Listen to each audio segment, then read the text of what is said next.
What's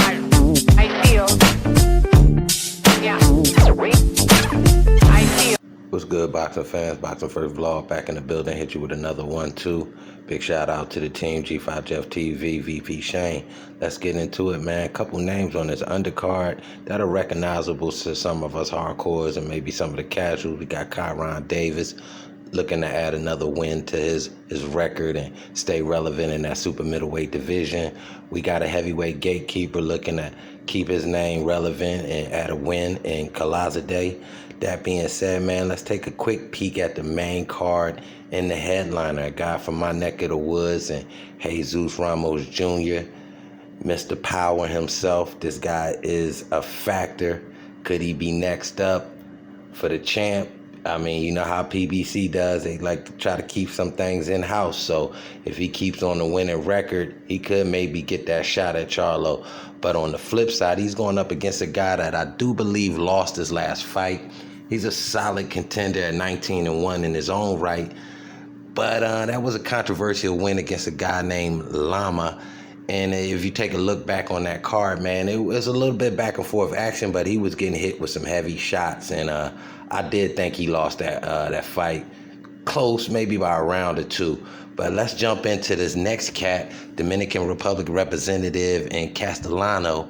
This dude came to my light on a Dazan mini undercard that was put on by De La Hoya maybe a couple, 2-3 months ago or so. But he knocked out a guy from California, undefeated 11-0 cat. I mean, just devastating knockout, man.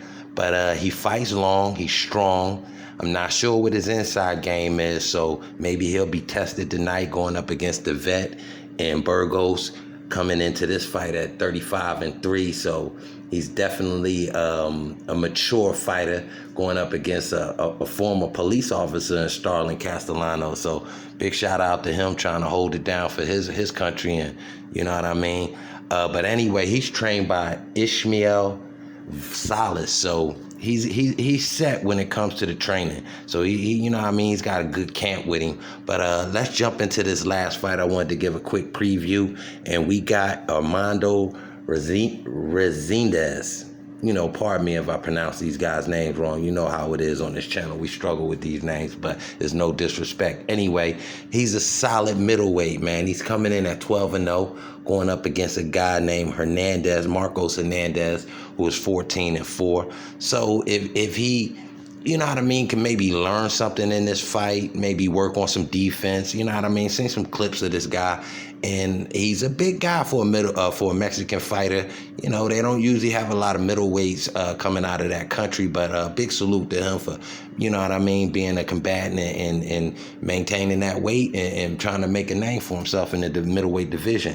But like I said, he's going up against a dude that's known to lose a fight or two. Like I said, 14-4 with Marcos Hernandez. That being said, man, I think this should be a good middleweight fight to end this PBC card. Y'all tell me what y'all think in the comment section. Hit that like, subscribe.